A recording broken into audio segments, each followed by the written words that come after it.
Kaixo eta ongi etorri guztioi gaurko saiora. Gaurkoan, lehenengo Mario Zapata izango dugu Berrio Beitiko Euskararen jaiari buruz hitz egiteko. Ondoren, berako Labiaga ikastolako Asier eta Klara izango ditugu ikastolen itunen murrizketari buruz hitz egiteko. Horren aurretik, has gaitezen gaurko efemerideekin. Gaurko egun batean, baina 1513an, Zangozan herri matxinada piztu zen Gaztelako inbasoreen aurka, soldadu batzuek herritar bat jipoitu ostean. Soldaduen eta Zangozako herritarren arteko harremana oso txarra zen, gaztelarrek gazte zangotzarrak beren zerbitzura jartzeko baitzen baitzituzten. Jipoiak tarteko, zangozarrak suminduta kalera atera ziren soldaudei aurre egitera. Gaztelar okupatzaileek alde egin behar izan zuten. Istiluetan 2 zangozar eta 2 soldadu hil ziren. Aste batzuen buruan tropa gaztelarrak indarre sartu ziren berriro. Ondorengo zangotzarrek ihes egin zuten herritik ikerketak hasi aurretik. Martín González, Juan de Anués, Martín de Mendibil, Juan de Ardanaz, Juan de Sarasa, Martín Etxelarte eta Juan de Olloki. 1926ko egun berean, Australian 300 aborigen baino gehiago hil zituen poliziak 18 egunetan, historiara Forest Riverreko sarraskia gizan pasaz. Egun batzuk lehenago, Windham hirian kolono bat hil zuen pertsona atzemateko atera zen polizia operazioa. 30 aborigen atxilo hartuta itzuli ziren hirira, baina 100 herritar hil zituztela jakin zen gerora. Ez zuten inoiz inor zigortu hilketa haiengatik. 70ko ekainaren batean, 9 abade bizkaitar atxilotu eta espetxeratu zituzten. Ordaindu gabeko isun bat zela medio, Zamorako apaiz kartzelan sartu zituzten. Egun batzuetara, Bizkaiko gotzainak komunikatua argitaratu zuen euren defentsan, eta hietarik 8 berehala askatu zituzten. 9garrenak hilabete oso igaro zuenan. Frankismo betean asko izan ziren Euskal Herriaren zapalkuntza salatzen hasi ziren elizgizonak, sermoi, itxialdi eta gose greben bitartez. Espainiar estatuak Elizaren oniritziarekin beren eragina moztu nahian jazarri zituen, eta asko Zamorako apaiz kartzelan sartu zituzten, soilik apaizentzat prestatutako munduko espetxe bakarra. Azkenik, 2002an, Spiderman desobediente bat Bilboko gobernu militarraren garitara igo zen. Kontzientzia eragozpenaren aldeko mugimenduak antolatutako ekintza irudimentsua izan zen. 2 kide ate nagusian kateatu ziren bitartean, hesia irekitzea lortu eta barruko garita batera igo ziren beste 5 kide. 8garrena iskanbilarekin militarrak despistatuta zeudela baliatuz, Spidermanez jantzia kanpoko garitara igo zen. Kalean zebilen jendeari pozgarri eta soldaduen humilaziorako. Armadaren behin betiko abolizioa eskatu zuten eta soldaduzkarekin batera desagertu ez ziren gastu militarra eta militarizazio soziala salatu zituzten horrela. Errepasatu dezagun aste honetako agenda.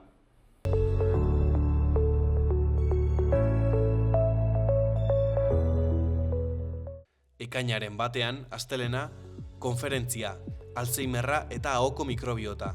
Kondestableko zibiboxean izango da arratsaldeko 5:00 Inigo Barrioren eskutik Ramon Ikajaleko ikartzailea. Doako sarrera izango du bete arte. Aste artean, konferentzia. Rafael Azkona ilustratzailea, Nafarroako liburutegian Santiago Aguilarren eskutik, arratsaldeko 7:00. Aste azkenean paseo gidatua. Erorien monumentuaren eraikuntzak Iruñeko hirigintzan izan duen eragina. 4 eta 6 izango da, 25 pertsona saioko. Doako sarrera izango du, baina aurrez izena eman da. Ostegunean, kantu eta hitza zikloaren barnean, Xak taldearen kontzertu irekia Oko plazan, arratsaldeko 8:00. Larunbatean, Nafarroako Foru Komunitateko emakumeen pilota txapelketako finalak. Labrit pilotalekuan, ordua eta sarrera oraindik konfirmatu gabe. Azkenik, igandean, txistulari eta gaiteroen igandeko goizeko diana eta baluarten 10:00 ordu batera artisau feria. Orain, gaurko komunikabideen azalak aztertuko ditugu.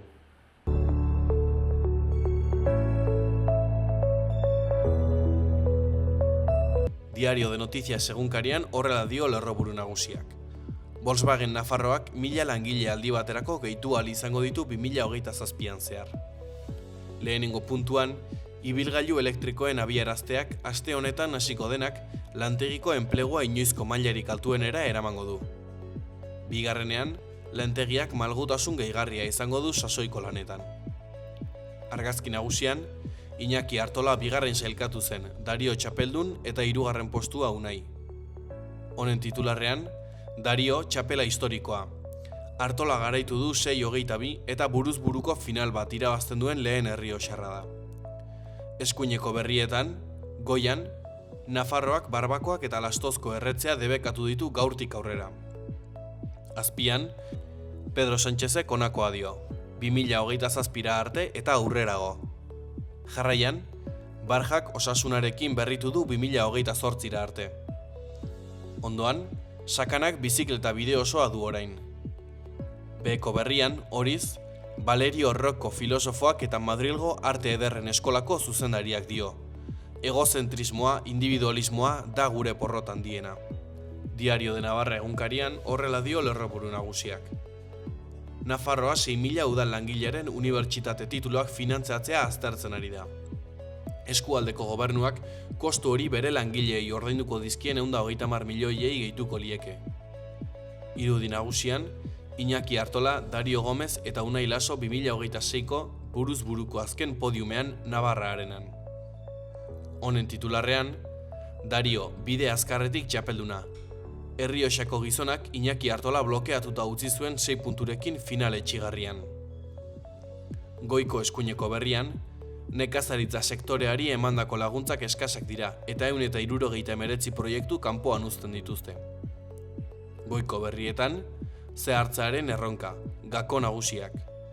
Ondoren, Kike Marx 2028 arte Osasunan geratuko da.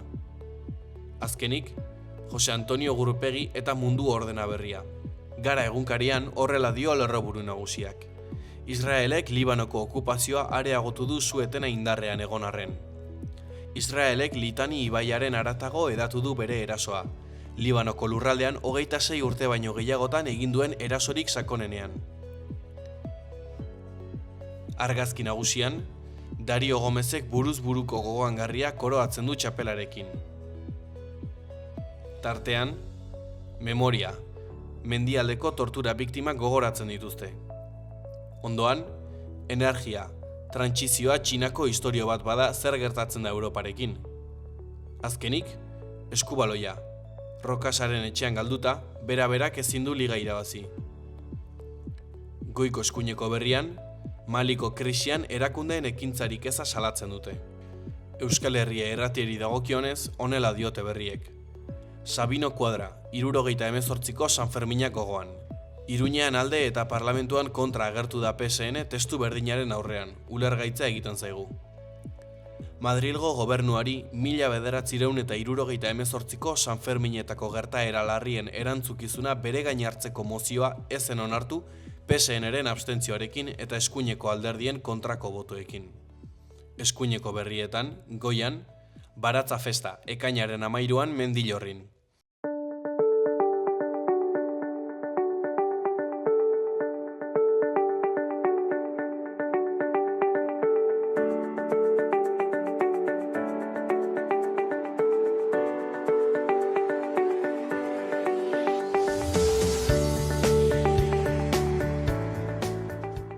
Kaixo eta ongi etorri gurera, Mario, zer moduz? Oso ongi, bueno, ja, garai honetan estresatu da, festaren antolaketarekin, baina ongi posik. Dagoeneko atera dutzu gaia, estresatu da zabiltza, dagoeneko hasi da Berriobitiko euskararen jaia. Hitza emango dizut, Mario, konta eguzu pixka bat gainetikan, gero sakonduko dugu, zer den euskararen jaia hau? Bai, bueno, nik uste klasikoa dela gaur egun ja euskararen jaiak antolatzea herrietan, gurean 2009 urtean ez eginen horrekin, Berriobitiko zendean, bueno, ekimen nik esango nuken herritar baten ondorioz sortu zela euskararen jaiaren antolaketa, eta urtez joan da egonkortzen, ja edizio asko egin ditugu. Orduan, bueno, nik uste bat dela ja nolabait gurean ohikoa den festa bat, erreferentziazko festa bat, ez? Aipatu duzu, 2009an hasia, dagoeneko 17 urte pasa dira. Zer aldatu da urte hartatik gaur egunera?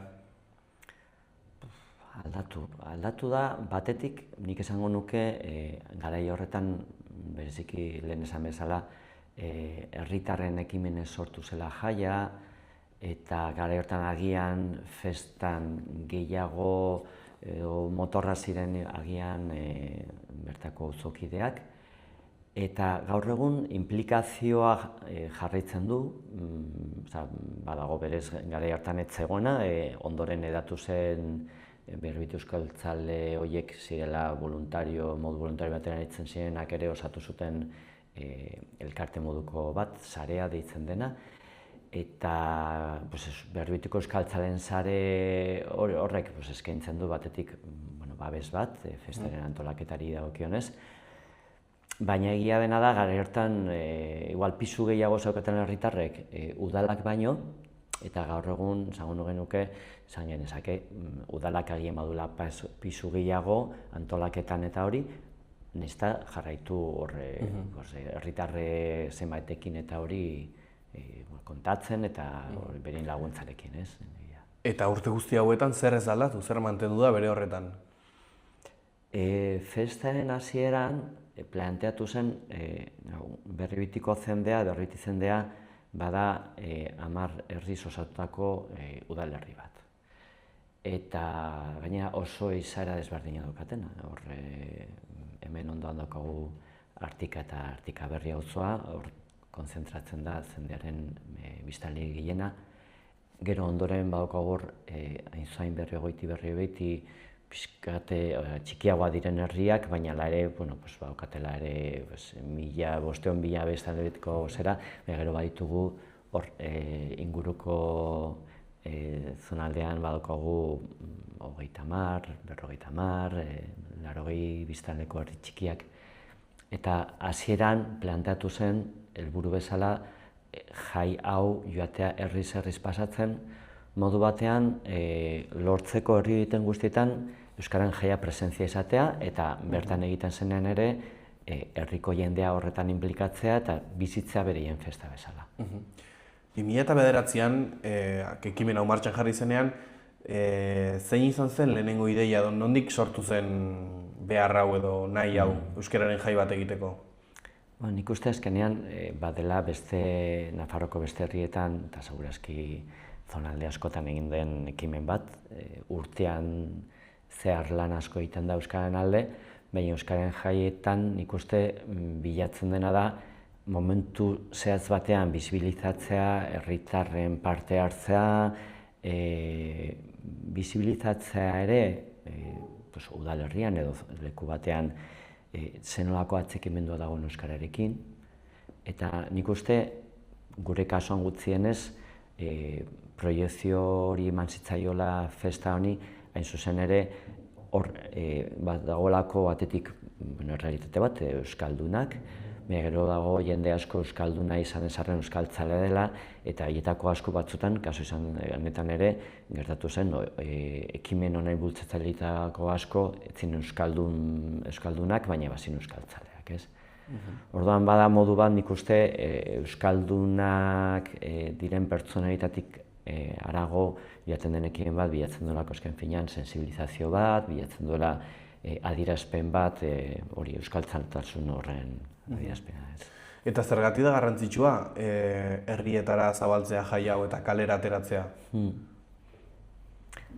Nik hori lotuko nuke guain aipatukorekin batetik, bilatzea jendearen implikazio horretan, bereek azken finean modu batean bizitzea euskararekiko beren maitasun hori adieraztea eta beren implikazio euskararekin, eta bestetik beste pertsona batzu agian berez ez daudela euskararen bueltan, ez daudela bereik ez dira euskaldunak, ez dira euskaltzale oso modu agerian, baina, modu batean edo bestean ikusten dutenean hurbiltzen dira euskararen errealitatea, eta bira zenbait jende dagoen hemen euskararen alde gauzak egiten dituela, edo festak berez daukan proiektuarekin, zenbat gauza entolatzen diren, ez?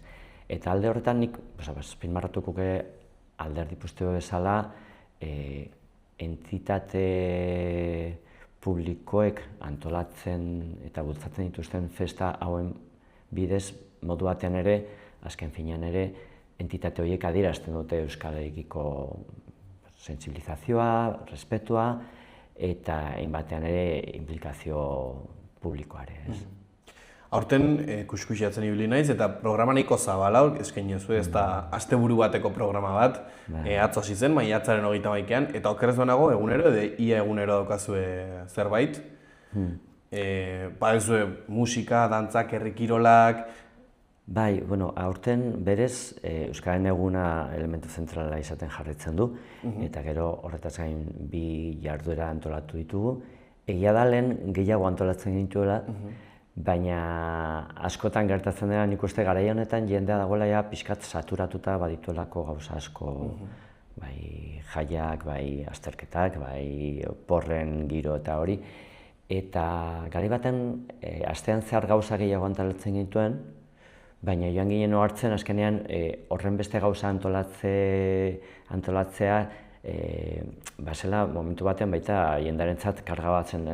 Hitzaldi bat hemen kontzertu bat orduan azkenean joan ginen pixkat murrizten nolabait jarduera batzu gure ustez funtzionatu dutenak oso ongi eta badutela kutsu berezi bat mantendu izan ditugu eta horietako bat da atzo Artikan egin genuen orientazio proba. Eta gero ondoren gaur dagoena da guk zendean Artikan zehazki daukagun musika eskola, oso musika eskola potentea hor 500 ikasle inguru ditugu hor. Eta orduan azkenengo urte hauetan bereiek beti norabaiteko ekarpena egina izan dioten festari eta orduan bereiek prestatu dute kontzertu oso potente, uste dut 50 lagunen bueltan partartuko dutela kontzertu horretan, eta egiten dutena da bereien ekarpen gisa euskarazko kanten bertsioaren bueltan prestatzen dituzte pieza konboak, ez? Orduan, bi ekimen horiek berezia dira, batetik orientazio proba badelako oso kutsu polita ohiko jaietatik kanpo ateratzen delako, eta gero kasu honetan musika eskolaren implikazioa bere mantendu nahi dutelako, bai. Zenbateko garrantzia du euskara zabaltzea gune ezain formaletara, askotan esan da euskara ere arlo akademikoan egon behar dela, kasu honetan gune informaletara eramaten ari gara, zergatik da garrantzitsua hori ere bai? Bueno, batetik daukaguna realitatea gure bezalako ingurune soziolinguistikotan euskara egunerokoan ez dagoela hain presente, ez? Agian beste zonalde batzuetan euskara naturalagoa ikusten da eguneroko dinamiketan. Gurean berez aipatuzun arlo akademiko, hor ditugu eskoletan euskaraz ikasten dute 100 haur eta gaztetan erabe, eta bereiek egunerokoan bai ikusten dute, ez? Baina gero egia dena da gurean tarteka badagoela ekimen kulturalen bat euskaraz, zinema, musika, antzerkia, baina ez dago egunerokoan hain presente, ez? Orduan, festa hauen bidez, nik uste badela modu bat emateko egun zehatz batzutan proiekzio berezi bat eta oi hartzun handiago bat, ez? Bakigu gurean azgian ezin dugula astero antolatu ekimenak, seguruenik ez luketelako funtzionatuko. Publiko murritza dugulako azken finean gurean konsumitzeko euskaraz jarduera kulturalei dagokionez, baina festa hauetan bai modu oso indartsu batean euskara presente dago eta jendearentza bada referentzia, ez? Eta egun horietan jende gainera nik uste ez dakit zergatik, baina bizi du euskararena beste modu batean, ez? Eta jendea dago herrikitan parte hartzeko eta gurean festaren zatia handi bat badelako azken finean voluntarioekin egiten den festa bat, ez? Dantzariak badira bertako dantzariak, musikariak arraldoien konpartza hemengo konpartza da, badago jende asko inplikatzen da modu voluntarian festan, eta horietako asko ematen dute urtean zehar orduak eta orduak prestatzen gero onera ekarriko dituzten gauzak, ez? Nolakoa da euskararen egoera Berriobeitin gaur egun? Nik esango nuke Iruñerriko realitatea paretsua dela, salbuespena izan daiteke esango nuke igual Uhartean euskaldunen dentsitatea handiago delako, baina gainontzeko Iruñerriko toki eta herri gehienen egoera paretsua da. Berriobeitin euskaldunen portzentajea Iruñan baina pixkat altuagoa da, baina ez oso zifra altuetan ere, gurean egin diren azkenengo datu ofizialak gaur egun Nafarroako Estatistika Institutuak eskaintzen dituen datuen araberan, Euskaldunen portzentaje 18% ingurukoa da gurean, ia Euskaldunak 15% bueltan, eta gure igual pixkat altuagoa da Iruñerriko beste udalen realitateekin konparatuta, baina hor nahiko paretsua da. Eta sentitzen duzu, badagoela Euskaldunen arteko komunitate bat? Gurean oso konplexua da izan ere, 10 herritan banatuta daudelako gure herritarrak, baina aipatu bezala oso realitate ezberdinekin, ez dago elkargune bat, gure herrien artean distantzia handia dago, Artikatik Ainezkare edo Larragetaraino distantzia fisiko-geografiko handia dago, eta ez dago berez elkargune bat. Orduan, elkargunerik ez dagoen heinean zailagoa da Euskaldunen elkargune bat egotea, ez? Hemen, azken finean ere, herrietan gertatzen den errealitatea da, adinkideen artean denetari daude Euskaldunak eta Euskaldunak ez direna. Eta hemen esateako Artika berri auzoan ditugula aurretan nerabe pilo bat, zuzen ere gurea delako Nafarroan gazten densitate handinetarikoa duen herria. Artikan duela urte batzu sortu zenean, aurretan nerabe pila bat sortu dira azkenengo 10-15 urte hauetan, eta horietako asko elkar ezagutzen eskolatik, baina gero ez dago batzu ikasten dute Mendialde eskolan, beste batzu Bustintzurin, beste batzu San Fermin ikastolan, eta ez daukate gero elkargunerik. Guk antolatzen ditugu ekimen batzu eta aktibitate batzu, edeko Larun Blai programa, asteburuetan biltzeko nerabe Euskaldunak eta hori, baina azken finean parte hartzaile kopurua da portzentaje txiki bat konparatuta hor dauden aurretan nerabe Euskaldunekin, ez? Orduan gurean zaila da hori izatea, eta hori lehen aipatu dut, jarduerak euskaraz antolatzen direnean, zinema izan, antzerkia izan bestelakoak, jendeak parte hartzen du, baina oso momentu puntualetan, ez? Euskararen jaionek izan nahi du elkargune hori Euskaldunentzako edo izateko asmoa du? Bai, baditu bi alde, lehen aipatuko batetik kanpora proiektatzea Euskararen aldeko apostu hori, bai instituzionala, bai herritarren aldetik, eta hori ikuste importantea dela beste sektore batzuk ere hartzeko, hor Euskara hor dagoela eta zenbait jende inplikatzen den horrekin. Eta bestetik azkenean eskaintzen dira espazio bat, non elkartzen diren urtero horren bueltan modu voluntario batean parte hartzen duten asko, baina baita festara joateko ohitura duen jende asko, ez? Eta bai, herri Baskarian eta ondoren dauden kontzertuetan somatzen da jende asko azken finean joaten da ezagutzen, eta hori politia da azken finean, bezala 10 herri egonik, honen bidez Euskaldun asko eta euskaltzale asko elkartu direlako eta elkar ezagutzen. Bestelan agian, behin artean ez litzateke egonen harreman hori, ez? Aipatu dugu, atzo hasi zela Euskararen jai hau, orientazio probarekin. Kuriosoa da horrelako jai batean orientazio proba bat egotea. Nik behintzat ez dut inoiz ikusi, eta zuk ere aipatu duzu batzuela zerbait berezia. Zergatik bururatu zitzaizuen orientazio proba bat egitea eta horrekin hastea jaia? Bai, nik uste orientazio probak normalean esatu da mendian ibiltzea eta lasterketa non jendea lokalizatzen dituen gauzak, eta justuki hori hemen asmatu genuenean, hemengo asmakizun bat delakoan nago, justu egin genuen lotu, nolabait lehiaketa izan gabe edo lehiaketa bigarren planea batean utzita, gehiago esatea elementu bat non jendeak bilatzen du, gurean gainera daukagu naturaleza privilegiatu bat, gure hemengo zonaldean ditugulako herri eta zonalde oso politak naturan, bilatzen duena da hemengo toponimiarekin lotutako elementuak. Orduan azkenean jendea joten denean bilatzea posatzu bezala, ez Artikagain eta topatzen duen baliza bat eta ikusten Artikagain izeneko tokia dela, ez? Zuen ere gurean toponimian ikaragarria euskararen presentzia, baina hori askotan galduta dago, jendeak ez daki bere inguruan dituen paraje eta toki horien guztien izenak. Eta honekin justuki bilatu izan duguna izan da, orientazio proba horren elementu nagusia izatea, bertan dauden toki horien izenak, euskarazko izenak hori guztiak ezagutaraztea. Orduan, helburua lotuta dago bereziki horrekin.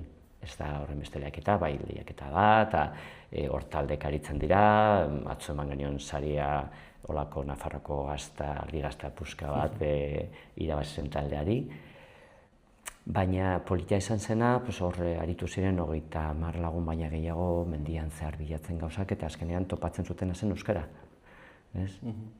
Ze beste gauza aurkitu dira izango ditugu euskararen jai honetan? Bai, lehen aipatu dut kontzertua, hor musika eskolak antolatzen kontzertua, eta niretzat oso polita da azkenean behin ekimenez sortu zelako hau, berik musika eskolan 500 ikasleren bueltan daude eta gehienak gaur egun gehiengoak euskaraz egiten ditu musika ikasketak, eta oso importantea da, nire ustez, azken finean horre proiektatzen delako zenbat jende dago hori musikarekin interesuta eta euskalduna, ez? Eta bereien zera izatea prestatuko ikuskizun bat urte osoan zehar egiten dituzten bestelako gauzen artean, prestatuko ikuskizun bat propio euskararen bueltan antolatuta, ez? Eta niretzat oso hunkigarria da eta gainera kalitatea handiko ikuskizuna da, pasaren urtean gogoratzen ez, nigeltu nintzen liluratuta, ze kalitatea zuen eskaini zuten ikuskizuna, eta inora animatzen bali gaur 6:30 Artika Berriko plazan izan dute aukera horre ikusteko eta gozatzeko honekin. Eta gero, euskararen egunaren bueltan, horre azkenean esan bezala bada elkargune bat, jende askorentzat, aurten esaterako Artika Berrin eginen dugula, kasualitatez herriz jaten da, eta aurten tokatzen da Artika Berrin, eta Artika Berrin daukagu gure jendearen populazio gehiena. Orduan, mundu guztiak bisualizatuko du, azken finean auzoko plaza zentralan egiten da, eta ikusi eta entzunen da auzo osoan. Eta, programan baditugu berezitantzun batzu, lehen orientazio proba esan dut uste dudala hemengo asmakizuna izan zela, eta hori bezala daukagu herri kirol bertsolaritzatua, ez? Hori ere beste hemengo asmakizun bat izan zen, ez?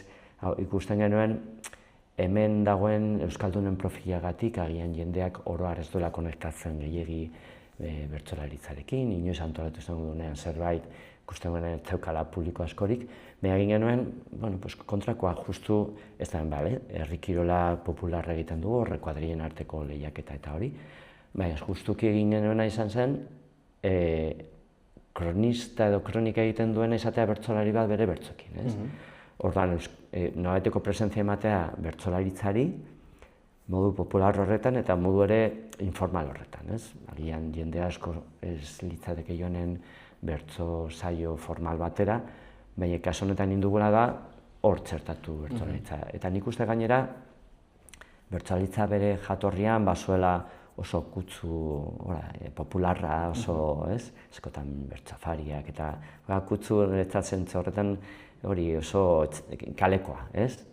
Eta hor da modu batean berreskuratze hori gurean txertatzeko ere bertsolaritza, ez? Guzti hauetan, ekitaldi guzti hauetan, eta pasadiren edizioetatik pixka bat ikusita, gazteen parte hartzea nolakoa izaten da eta nola espero duzue aurtengoan dituzuen jarduerekin? Gazteen parte hartzea beti konplexua da, zen egoten da beti bi nire bietoko interpelazioa, ez? Eskotan, gaztek parte hartu behar dute, gazteak etorri behar dira, eta gero bestetik gazte betez da, bai, baina guretzako gauzak ez dituzu eskaintzen dituzen gauzak guretzat aspergarriak dira, eta saia asmatzea zen batzutan, gu esateako atzalde partean, Baskari eta ero, beti antolatzen dugu aur eta nerabentzako jolasak eta tailerrak eta hori, beti eskaintzen dugu txoko bat, pixkan koskorragoa direnentako bereien gustoko aktibitateekin, baina egia dena da, oroar, nik uste modu instituzional batean eskaintzen diren gauza gaztentzako ez direla erakargarriak edo ez dute sentitzen bere hori, ez? Orduan, guk eta aurten bereziki aposta egin dugu horren alde gazten publiko horri eskaini izan diogu batetik ohiko berbenaz gain, aurten ekartzen dugu Trikitins dela talde bat, nolabait klasiko bat izanik ere gazten artean puntu batean badela referentziala, eta hori bitzia da zen gau, trikitin ze bidea aspaldikoa da, baina nik uste gaur egun gaztetu dela taldeare eta berkonektatu duela publiko gazte horrekin, eta gero ondoren ekarri dugu lehenengo aldiz egiten dela festan, formatu horretan dantzaldi eta gero kontzertu bat. Eta zen ere apostua egin dugu ikartzeko Brutik taldea, badelako egin batean gazte publikoarentzat erakarga izan deken talde bat, ez? Gero godia gustuak eta gazte batzuei gustoko gehiago musika estilo hori, beste batzuei beste bat, baina gutxienez kontzertu honen helburua izan da gazte publikoari eskaintzea bere gustuko zerbait. Ni behintzat jungo nintzake, jakin dezazun. Gazteek zer erronka dituzte gaur egun euskararen transmisioari dagokionez? Gazteek daukate erronka handi bat, bereziki gura bezalako inguru soziolinguistikoetan, azken finean bereiek euskara ikasi dute gehienek eskolan, horietako askok, esango nuke gehienek ez daukatela euskara jaso etzetik, baten batek izango ditu guraso bat edo beste euskalduna, baina etzeko hizkuntza ez da euskara, eta bereek azken finean ari dira euskara ikasten ingurune ez euskaldun batean, eta hori oso konplexua da. Eta nik horregatik beti esaten dut gaztei gutxiago interpelatu egin behar digula, eta ez leporatu inondik inoz. Gazteek ez dute euskaraz egiten, gutxi egitu dute, ardera pila ateratzen dute, eta agian ulertu behar dugu bereiek nolabait ingurune soziolinguistiko honetan nahiko konplexua dutela beraiek, eta ere gehiago oso gaztea direnean, ez daukatelako kontzientziarik horren inguruan, behi jaso dute hori gurasoen apostu bat izan delako, eta azken finean ere balioan jarri behar dugu, bereik euskara badakitela, eta horietako batzu gaitasuna kontzientzia linguistikoa hartzen duten heinean horri helduko diotela, eta hori txaldotzekoa da azken finean bereik horrari direla esfortzu bat egiten euskara ikasteko, nahiz eta ingurune honetan bereik agian menperatu euskaraz gaztelania menperatzen duten bezala. Nik uste interpelazioa esan behar dela gehiago empatiatik eta ulermenetik zein den bereiek daukaten egoera mundu soziolinguistiko edo ingurune soziolinguistiko honetan, eta gutxiago nolabait leporatu gauzak eta gehiago balioen jarri daukatena eta animatu, eta hori azken finean jende horri guztiari igual beste puntu batetik nolabait interpelazio balin badea beste plano batean, eta ez nolabait leporatzen gauzak, azkenean igual konektatzen aldugula gehiago bereienetik. Kasu honetan, euskararen jai honetan antolatu dituzuen jarduerak, musika, dantza, kirolak, festa eta kultura, tresna egokia dira gazteak eta euskara elkarrekin lotzeko? Bai, berez, bereen gustukoak diren gauzekin konektatzen dute. Herri kirolen kuadrilen arteko hor batzutan egoten gazteak, eta azken finean kuadrilan parte hartzea badelako gauza bat, gustatzen zait gainera oso herri kirol popularra da, eta hemengo kuadri batzu parte hartzen dute, eta askotan lehiakortasun sano horretan gazte batzuen gantzatzen dira, ez? Eta gero, bereientzat, esateko dantza, euskal dantzak, eta erraldoiak gazteentzat gaur egun segurazkiztea izango elementu oso erakargarriak. Eta atzaldeko format horretan, dantzaldia pixkat kutzu, esango nuke, erakarria duen romeria talde batekin, eta gero ondorengo kontzertuarekin bilatzen duzu, ezin duzu egin programa orokor batean dena guztiontzako interesgarri esanen dena edo gustukoa, segurazki Brutiken kontzertua heldu askoei zaila gustatuko. Normala da, guztientzako dena ezin da egin, ez? Baina, zikira espazio batzu eskaini bai, ez? Bukatu baino lehen, aipatu behar da baita ere, batzutan ematen du horrelako jaiak antolatzen direla magia bitartez edo, eta badago hemen atzean jendea lanean, zenbat pertsona zabiltzate honen atzean? Bai, gaur egun lehen esan bezala ekimen nagusia udalarena da, gero horretaz gain kontatzen dugu bez Berbitiko Euskaltzainen sarearen elkartearen laguntzarekin gauza batzutan, bereziki herri bazkarien antolaketan. Horre segurazki gero mailak jartzeko, desmontatzeko eta hori horre voluntario desente parte hartzen dute, eta lehen esan bezala, dantzariak, musikariak, hori guztiak voluntario dira. Orduan, ez nuke zenbaki zehatz bat emanen, baina nik esango zut, modu voluntario baten inplikautako pertsonak 60-70 pertsona izan direla. Gehi musika eskolako ikasle modu voluntario batean antolatutela kontzertua, beste 50 lagun. Jende asko inplikatzen da honen bueltan, eta niretzat hori txalogarria da. Zemezu bidel niko zenieke Berrio Beitiko eta inguruko herrietako jendeari? Bueno, badakit asteburu daudela 1000 gauza, segurazki zaila da askotan hautatzea gauza dute beste, baina festara hurbildu nahi dutenei, nik gustua pastuko dutela, eta gaztei nik uste hori, zazpitatik aurrera barazten dela trikitins, burutik eta hori, izan daitekeela aukera polit bat, hemen Iruñerrian bertan gozatzeko olako festatxo bat, ez? Doaineko gauza izanik, esan dut, ez duzula ordaindu behar, igual kontzertu batera jateko zera bezala, ez? Baina, eta hemen Artika Berri, azken finean dago, hemen bertan, Artika Berri Bilabezaz, dago Berrezar, Antsoain, Iruñan, badela espazio bat dagoela oso hurbil, ongi komunikauta baduelako Bilabezak etengabe. Eta, igual bada aitzaki bat batzuentzat ezagutzeko Artika Berri. Agian zenbaitzu ez dute ezagutuko, hor bertan Bustintzuri eta Rotzapea bitarten badagoela beste auzo bat, ez dela Iruñakoa. Dela Berbitiko jendearen auzo bat. Bukatzeko, Mario, nola nahiko zenuke hemendikan 10 urteren buruan Berrio Beiti eta inguruko herriak bizitzea? Edo nola espero duzu bizitzea? Nik konfiantza daukat, gaur egun ikusi dugu, azkenengo 20-30 urte hauetan Euskaldunen evoluzioa oso positiboa izan dela. Gurean esponentzialki igo da azkenengo 20 urte hauetan Euskaldunen portzentajea. Eta konfiantza daukat, modu batean edo bestean, mantenduko dela portzentaje hori, eta igoko dela azkenean belaunaldi gazte berri hauek guztiak euskaldundu diren heinean, ordezkapen demografiko horretan, genean gero eta pisu gehiago esan dugula.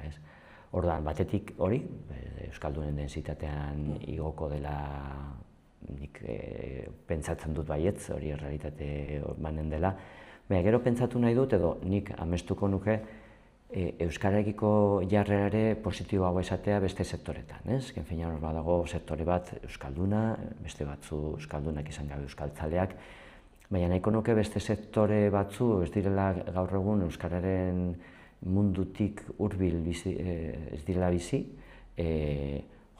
estimatze euskarare, sentitzea azken finean dela Nafarroako ondareren elementu nagusietako bat, eta bereiek ere modu batean hurbiltzea eta sensibilizatzea euskararekin.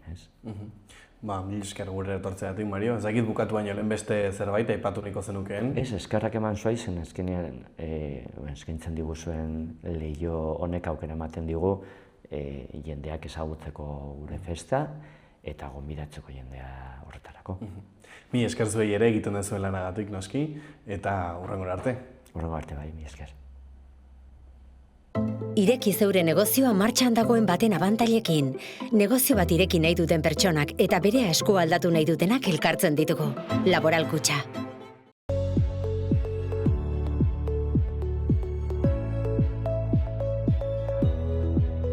Astelehenean giroa eguzkitsua izango da, zerua guztiz garbi egongo ez den arren. Goizean goiz eta arratsalde gau partean iparraldeko zenbait tokitan behe-hodeiak agertuko dira, batez ere ipar-ekialdean. Gainerako orduetan erdi mailako hodei eta goi-hodei batzuk ager daitezke noizbehinka, baina garrantzi gutxikoak izango dira. Arratsaldean haizeak iparraldetik joko du, bolada gogorrekin hegoaldean. Goizean haizea ahul eta aldakor ibiliko da. Temperatura maksimoak 2 gradu altuagoak izango dira. Aste artearen hasieran hodeiak ugaritu egingo dira eta goizean eta arratsaldean hasieran zerua hodeitsu egongo da. Iparraldean euria egingo du orduan. Arratsaleago partean atertu egingo du, kostaldeko zenbait lekutan izan ezik, eta ostarte batzuk ager daitezke. Ipar-mendebaldeko haizea ibiliko da, aurreko egunetan baino indartsuago, bolada gogorrekin eta Ebro ibarrean oso gogorren batekin. Temperatura maksimoak nabarmen jaitsiko dira.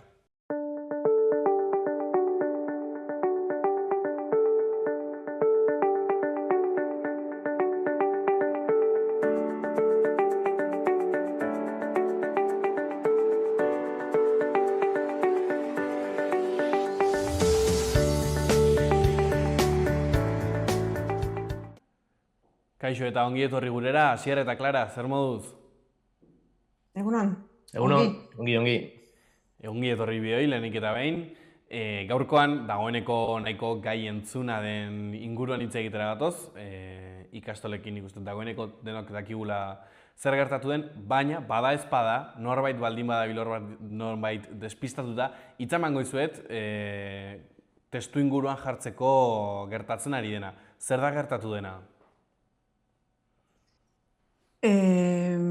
Pixkat esplikatzeko, izan da, aurten olako albiste ez genuen itxoiten albiste bat, eta ikastolak batez ere ukitu dituenak, eta hori, itunak kendu dituzela. Jakin behar da, ikastolak ikastetxe itunduak diela, badutela, orduan, diru finantzazio bat Nafar gobernutik, eta gure gelak eta gure erakasleak finantzatzeko, eta gelaka dira itunduak gure ikastetxeak, kopuruen arabera, eta aurten justu atxatzeko itunak berritu behar ziren, egiten dira 4 urteko, eta aurten zen hori berrikuspena, eta horretan hainbat ikastetxe haien itunak kentzia ikusi dute. Eta orduan horren inguruan mugimendu zabal bat, behintzat ikastolen aldetik izan da. Zuek, pertsonalki, zuek biek, nola jaso zenuten berri hori? Badakit izan zela berri bat zuela inork espero, nola jaso zenuten momentuan? Bueno, kolpea beti lehenbiziko aldiz aditzen duzunean, eta egia da olako berrietarako saiatzen gara preste egoten, ze badakigu azkenean lehena edo berandugo iristen diela, berri txarrak maiz edo bueno, saiatzen gara preste egoten menpe, baina bai kolpea izan zen, eta segiduan, bertzaldetik segiduan reakzionatzeko gaitasuna uste dute izan zela, jendea mobilizatzen hasi zela, eta bueno, hortarako ere badela giharra, ikastoletan, eta hori erakutsi da. Baina erraten duzuen bezala, itxoiten ez genuen albiste bat izan dela. Zenta ez genuen aurre ikusten. Badakigu azken urte hauetan sortze eta asa jeitxiera handi bat bizitzen ari gela, hemen Nafarroan, eta kontziente gira ere, gero ez da ume gutiago badiela eskoara erizatzeko, zenta ez dira, eta baina aurten ez genuen olakorik itxoiten. Orain arteko irizpideak segituz gero, guk behintzat gure ikastolan ez genuen batere aurre ikusten, aurten itun bat galtzeko arriskoa. Genekien, behar ondoko urteetan arrisko hori izaitan antzera, baina guk genituen kopuruen arabera eta orain arte aplikatutako irizpideekin segituz gero, guk ez genuen batere aurre ikusten itun bat galtzea, eta orduan izan da olako ez usteko handi bat, eta erraten duen bezala Asierrek, behintzat ikastoletan, beti hori badugu ez, indar hori, barne indar hori, eta sare bat gira, eta orduan reakzionatzeko segituan hori, refleksio hori ez. Egoera honen aurrean, zuek egin dezuena da, ikasgelak kalera atera. Gero sakonduko dugu pixka gehiago honekin, baina nola izan da iniziatiba hau, nola burutu zaizu eta ze asmorekin izan da? Ekimen desberdinak egin ditugu, ez? Lehena izan da Hezkuntza Departamentuaren aintzinean, indar erakustaldi bat egin zen. Kontua da ere, eta kontutan hartu behar da ere, noiz jakin genuen hori. Nik uste hori ere aski ongi pentsatua zela, eta justu udaberriko zubia bazen, eta justu lehenago aintzineko astean, aintzineko egunetan jakintzen. Eta bagenekin behin-behineko erabakia, notifikazioa jasoko genuela udaberriko zubia opor horiek pasatuta astelenarekin. Eta orduan ez zigun emaiten badakigulako, azkenean zubi horietan nehor ez dela lanian, orduan guk ere gauzak egiteko eta mugitzeko, gure ikastetxeak itxiak, parlamentuan mugimendurik ez, denak, eta orduan horiek ere, epe horiek ere aski ongi pentsatuak izan dela uste dugu. Eta orduan hasi gira gauzak ikusten, eta orduan lehenik agerraldi masibo bat egin zen Hezkuntza Departamentuan, baina importantia iruditzen zaigun ikastola bakoitzetan, herri bakoitzetan mugimendu bat egitea, eta jadanik gertatu izan dira olakoak. Gure herrian ere Labiaga ikastolako ikasleak garaian duela orain ez dakitzen bat urte, atera ziren kalera ikasgelak, Iruñarat egin ziren, garaian Markotegi zela kontseilaria, eta hor berriz ere, eta azkenean gure indaga herrian baita, ez? Eta orduan ikasgelak atera, erakustea sare bat girela, 15 ikastolak gira, 15 ikastolak ez ziren ukiteak itun galtzeekin, baina denak bat egin dugu, eta hori zen importantia, erraitea bezer giren, ez? Eta orduan babes hori, herriaren babesa ere jasotzea, eta gurea kanpora ateratzea. Izan da azkenean, arazoa sozializatzeko, edo jendeari ezagutzera emateko modu bat, prensa deitu zen, herritarra deitu ziren, ikastolako laguntzaileak, ikastolako guraso, irakasle hoiak, eta pixkoat komunidade osoari dei egin genion, nola kanpora aterako genituen ikasgelak, eta egun oso batez klasea kanpoan eman. Berako kasuan, Labiagaren kasuan, aukeratu zen toki beresi bat, dela Herrikotxeko plaza, eta Herrikotxean bertan sortu zen ez orain dela 50 urte ikastola, pixka bat zen garai hartako lehenbiziko ikaslei, lehenbiziko ikastolako mugimendu horrerik keinu bat egin, erranez segitzen dugula, orduan hasi ginenak segitzen dugula, modu desberdinean eta garaietara egokituta, baina hor gaudela eta herrian presente egoteko modu bat, ez? Eta gilarran aski kontentzen erantzun zuen jendea, komunidade osoko jendea bildu zen, eta modu goxoa nola elkartu ginenan mailak ateri eta ikasleentzat ere egun beresia. Guk ere kontziente gara, ez? Ikasleentzat ere dela hori ere erakusten dugun ikastetxea gara, ez? Zure gauzen alde egitea eta modu batean borroka egiteko modu bat eta beraiek ere kontziente izatea behar bat txikienak ez, baina oroituko dire, ez? Kanpora ateri ziren egun ura, eta ez dakiz zer, eta gero jendea uniz bildu zela, prensa, ez dakiz zer, bideoak, eta hori dena lantzen da ikastolan ere, eta gero gainera fruituak ematen ditu orduan. Harritu zintuzten egun horretan bertan jaso zenuten babesak? Harritu ez dakit. Ez, harritu ez. Harritu ez dut uste, baina unkitu, plazer, ez dakit nola egan, baina betetzen du ikustea azkenean ez gela bakarrik, ez? Eta proiektu oso bat dela, eta proiektu hortatik pasatu direnak ere, naiz eta proiektu hori utzi gibilean, bizitza gurasoa ez zielako gehiago, erakastea ez zielako gehiago, baina sinesten duzula, ez? Azkenean ez dela ikastetxe bat bakarrik, dela proiektu oso bat, eta orduan proiektu honek kanpoko babes horiek ukitzea, erraten du ez, ongi goaz ez, balio du zerbaitetarako proiektu honek eta horrekin hortako borrokatzea.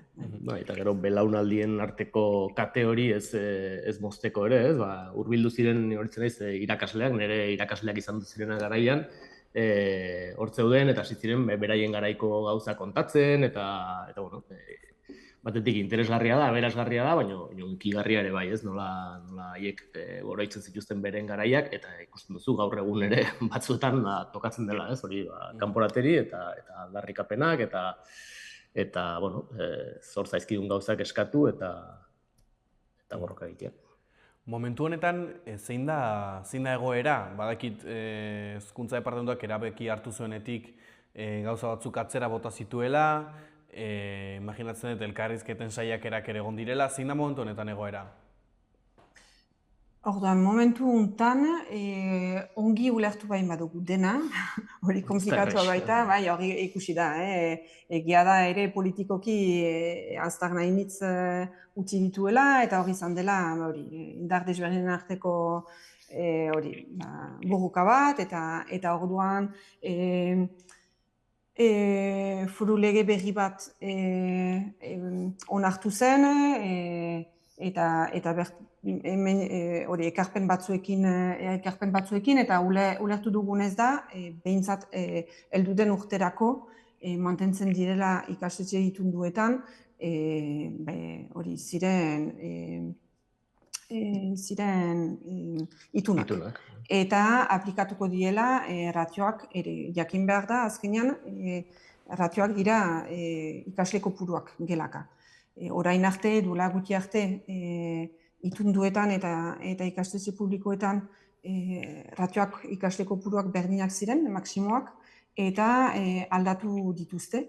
Eta jaitsi dituzte publikoan eta itunduetan ez. Eta orduan guk eskatzen dugu, ona bain bada ikastetxe publikoetan diren ikasleendako ratio txikiagoak eukitzea, ona izanen da ere gure ikasleendako ere, ez? Orduan eskatzen duguna da ratio edo ikasle kopuru berberak ezartzea denetan, orduan hori jasoa da lege horretan, eta urte bateko prorroga bat izanen dela, orduan heldu den ikasturterako itunak mantendua dira denentzat. Jakin dugu ere, ber momentuan ere, ikastetxe publikoetan ere hainbat gela itxi behar zituztela, hor ere izan dira azkenean diskurtso kontraesankorrak edo, eganez ez dira itxiko edo beste batzuk irekiko dira, eta hor ere bada eta guk hasieratik egan izan dugu. Guk nahi ditugunak dira ikasgelak ez istea. Gu ikastola bezala bai mugitu gira, baina ez gira mugitu bakarrik guretzat. Importantea iruditzen zaigulako azkenean denetan mantentzia, ez? Eta izan bain bada 2026 urtea erraten dute dela urte tikiena jaiotza sortzetasen aldetik, eta ja berriz urrengo urteetan zehar joanen dela igotzen pixkanaka. Ez dakigu, ikusiko dugu, baina guk argi dugu, borrokatu bain magira bada guretzat, baina ez guretzat bakarrik. Eta hor, guk genuen susmoa zen, ikastolak kolpatuak, baina baita ere, de ereduko ikasgelak gehienak zirela itxiko zirenak. Eta gu apostu argi bat egiten dugu Euskararen alde eta Euskaraz ikasteko eta Euskaraz bizitzeko ahalegin horren inguruan. Orduan, bai mugitu gira horren inguruan eta pozez hartu dugu, jakitea ikasgelak ere ikastetxe publikoetan ere ez diela omen itxiko. Hori da momentu honetan guk ulertu duguna. Bai, argi dagoena da, hautsak arrotu dituen gai badela, politikoki sensiblea den gai badela Nafarroan, eta horrek erran nahi duen guztiakin, ez? Azkenean Euskara tartean denean eta de eredua eta hezkuntza sistema da gai arron sensible alde guztietatik, ez? Eta nabaritu da nola haietu den lehen plano politikoraino holako erabaki bat segiduan mugitu da eta gobernuak kolokan jartzeraino.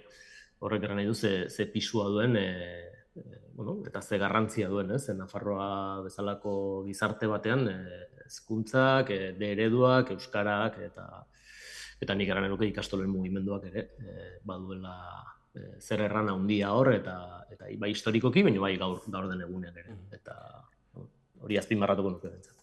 Clara, Asier, egoera larria da?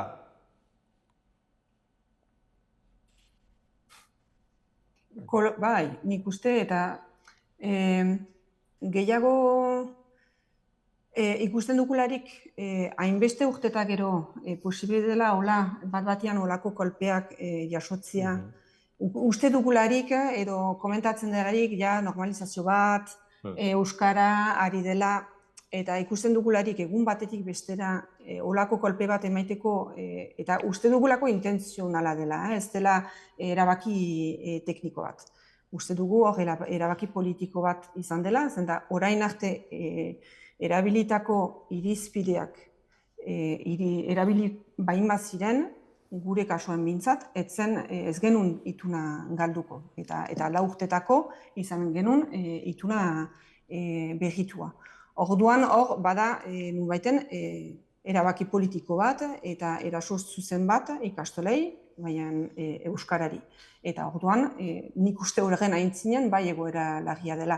Komentatzen dugularik oldagaldia badela eta epaitegietan hainbat erabaki hartu dela euskararen kontra, nik uste horren baitan behar kokatu behar dugula eta orduan egoera zentzu horretan larria da bai. Zer galtzen du herri batek ikastola bateko ikasgela bat izten bada edo ikastola bera ahultzen bada? Lehenbiziko kolpatuak, umeak, gurasoak, ikastola bera, ikastetxea, eta azken finean herria eta euskalduntze prozesuan atzera pausuak eta modu zuzenean eragiten du euskarari eta euskararen osasunari azkenean. Guk ikusten duguna. Bai, eta guk argi genuen, ituna galdu ala ez, aintzina joanen ginela, eta ez jogu beldurik. Gana du, beti izan dugulako eta ikastolen historian zehar beti olako egoera batzuek aurre egin izan behar du eta aurre egin izan du. Eta orduan, horren baitan erraten genuen, ituna galtzemen bat dugu, ja haiginen, pentsatzen nola eginen dugu, egia da orain arte guk ez gure ikastolan itun guziak baitugu, azken 6 urte horietan, urte guziak, itun guziak ditugu, aintzineko urteetan ez ditugu inoiz guziak izan. Batzutan bat falta, batzutan bi, batzutan gehiago. Orduan gure ikastolen historian bada nola aurre egin, jakintasun hori bada, baina egia da azken urte hauetan erosotasun batean, erosotasun baino ditugun indar horiek beste zerbaitetara bideratzen ari genituen eta hau da hobetzerat, proiektua beti gauzak gehiago ekarri eta gure beharrak asetzeko eta hor izan entzen indar horiek bideratzeko gabezi utxune handi hori, zenta hitz egin behar da, zenbakiaz hitz egin behar da, 90.000 euro dira urtero kentzen dena itun batekin.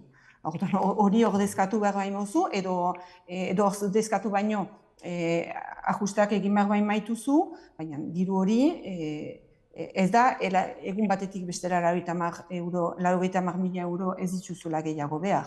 Kentzen duzu gela bat, baina guk gela hori behar dugu. Azkenean ditugun kopuruak ez dira kopuru urriak.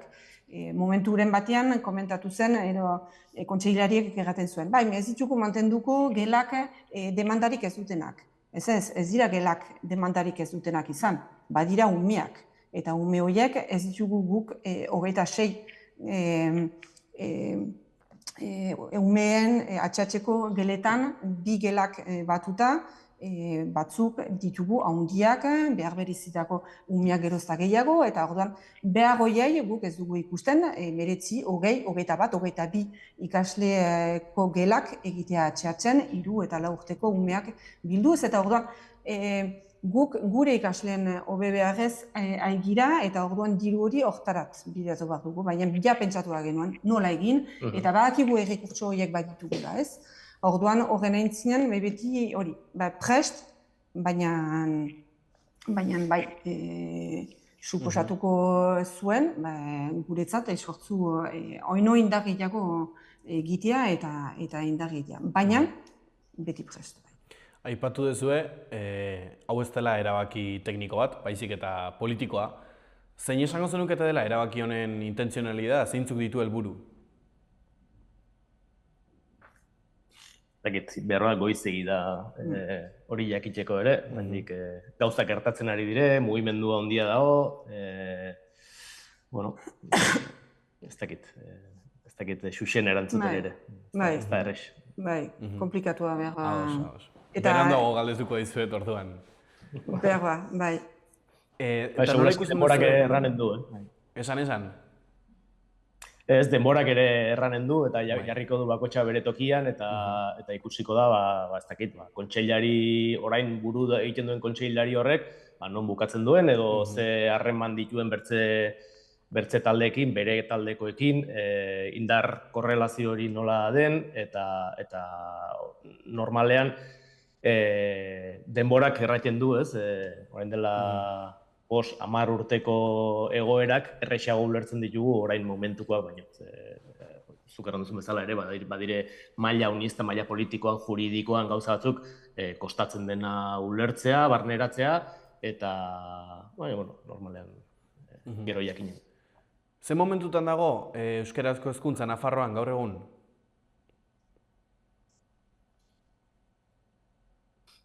Beti kolokan, ez? Edo horre atakan beti, ez?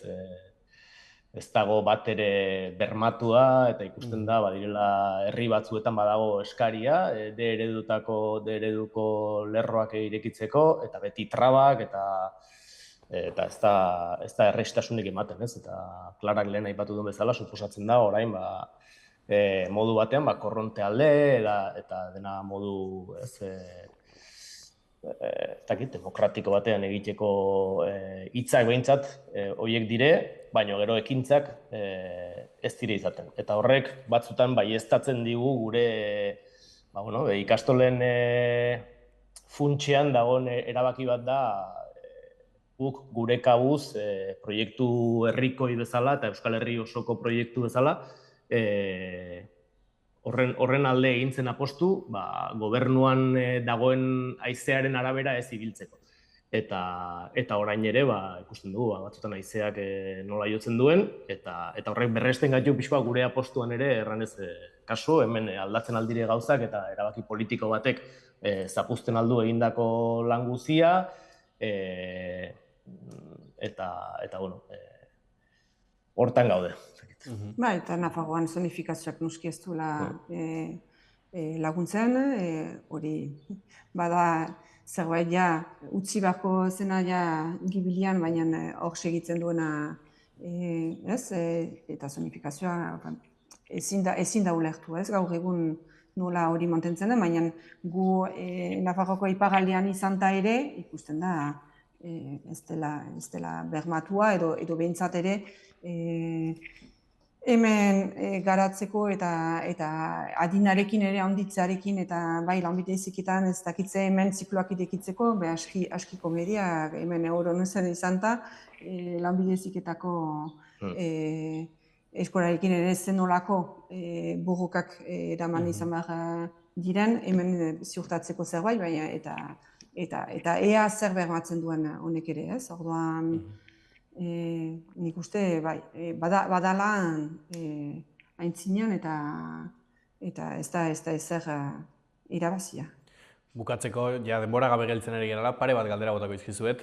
Lehenengoa, zeintzu dira hurrengo pausoak? Lanean segitzea. Gu ez gira gelditu, azkenean hori izan da behar zerbait.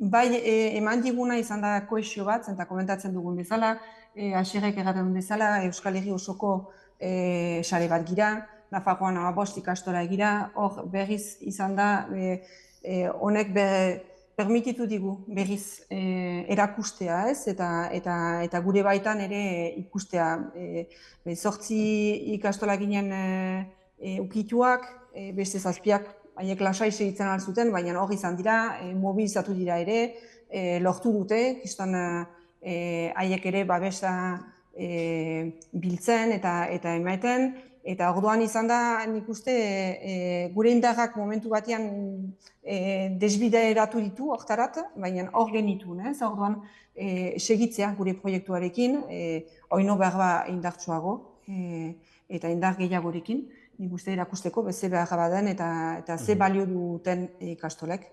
Eta nik uste dut, hortan hori dela, oraingo bidea. Itxaropenerako tartea badegu? Beti. Bai, uste baiet. Bai. Eta ikusita jendeak nola erantzun duen oraingoan, ikusita gu behintzat gure etxean ikusten duguna, gure proiektuarekin aski konten gabe, eta antzinera segitzeko indarrez, sumatzen da jendearen grina, gogoa, eta lehenbiziko gunean bezala sinesten dugula ikastolen proiektu orokorrean, baino gero ere, eta gure kasuan Labiagako kasuan ikusten dugu, jendea ase betetzen duen proiektu bat dela, eta ongi ari garela, sentitzen dugu, eta antzinera segitzeko indarrez. Mila esker bioi gurekin izateagatik.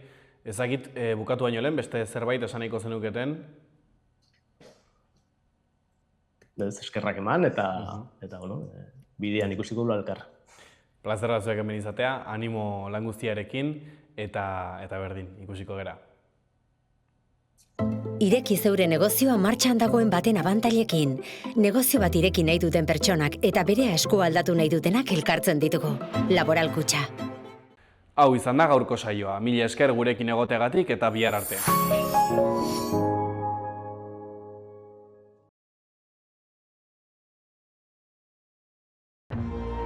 Gobierno de Navarra. Nafarroako gobernua.